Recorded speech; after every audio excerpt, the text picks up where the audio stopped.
Oi, aqui é a Nina e hoje eu vim falar sobre Drácula do Bram Stoker.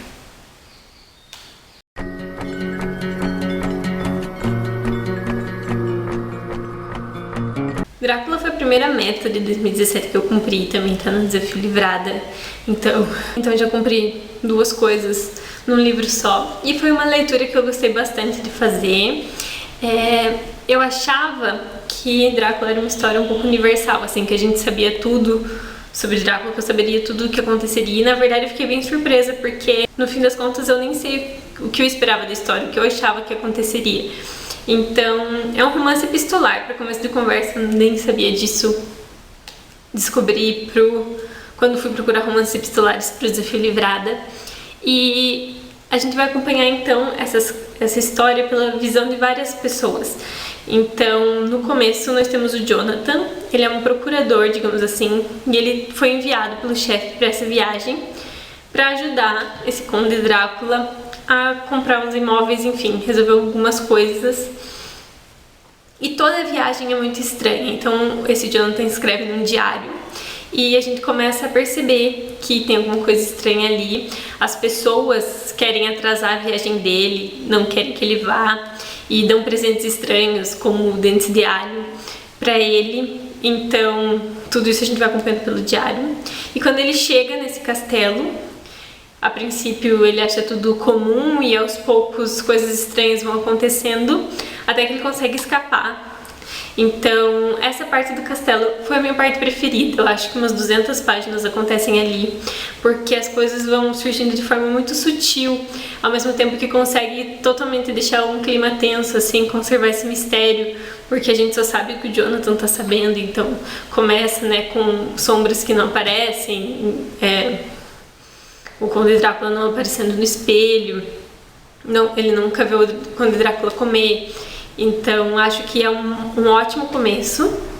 E o Jonathan acaba em certo momento conseguindo sair desse castelo e ele tranca esse diário e ele entrega pra noiva dele, que é a Mina, e diz que apenas é pra ela abrir numa situação super emergencial, assim, do contrário ela não deveria abrir esse diário.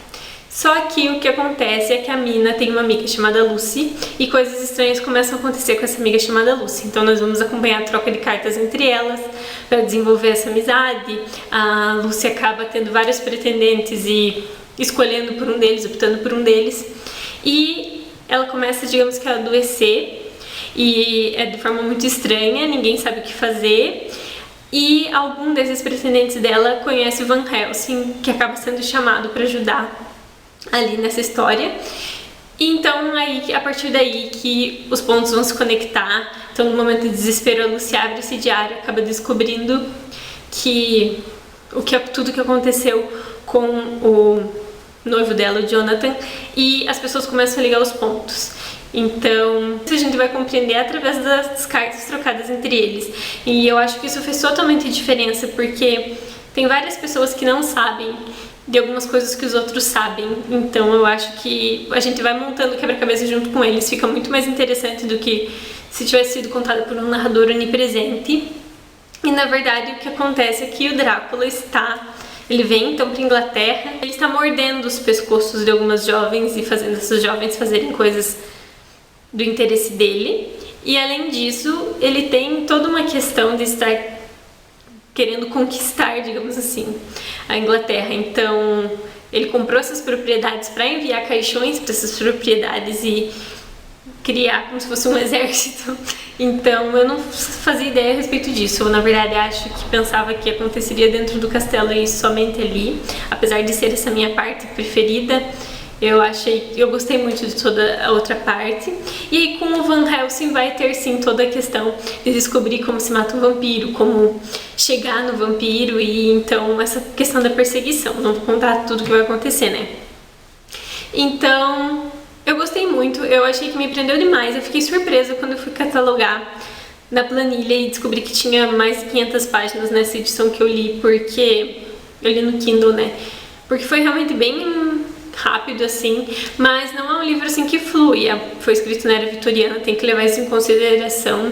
Então a linguagem é um pouco rebuscada e em alguns momentos fica um pouquinho mais cansativo. O que eu eu senti falta nesse livro foi aprofundar um pouco mais em alguma coisa.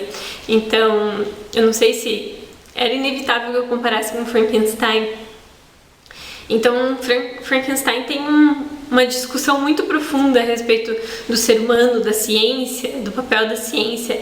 E não que eu estivesse esperando uma coisa nesse nível, mas com os próprios temas abordados, eu acho que teria como desenvolver um aprofundamento. Então, em momento algum ali é questionado de onde veio, o que causou, o que acontece com as pessoas, né, para onde vai a consciência. Então eu achei que fica um pouco superficial nesse sentido, foca mais na ação mesmo, na aventura, no mistério, do que na parte psicológica. E eu gosto muito da parte psicológica das coisas, então foi uma coisa que eu senti falta. Por outro lado, eu acho que em termos assim de horror mesmo, funciona melhor que Frankenstein. Eu acho que eu senti muita empatia pelo Carlos do Frankenstein. Então, ali tem mais essa questão do medo, não que seja um livro assustador, mas ele deixa um clima mais tenso, assim, uma atmosfera um pouco mais sufocante.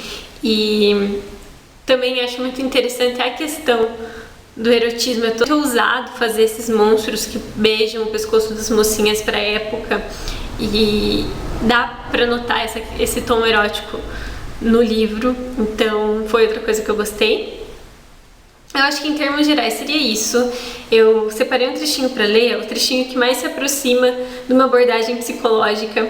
Então, o trecho que eu separei diz assim: não acha que existem coisas que não podemos compreender, mas que existem?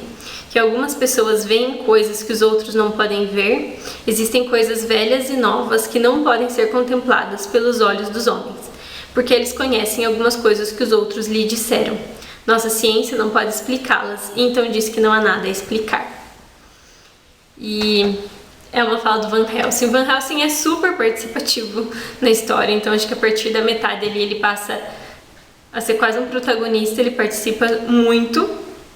E ele é a pessoa que tem um pouco mais dessa questão de pensar a respeito. Eu acho que por ser um romance epistolar, faz sentido que não seja discutido muito isso, porque eles estão falando entre eles, então a gente não sabe exatamente o que eles estão sentindo. E então seria isso. Espero que vocês tenham gostado. Me contem aqui embaixo se vocês já leram. E foi uma leitura que eu gostei muito mesmo de ter feito. Fiquei bem feliz. Comecei as metas bem. E então a gente se vê no próximo vídeo.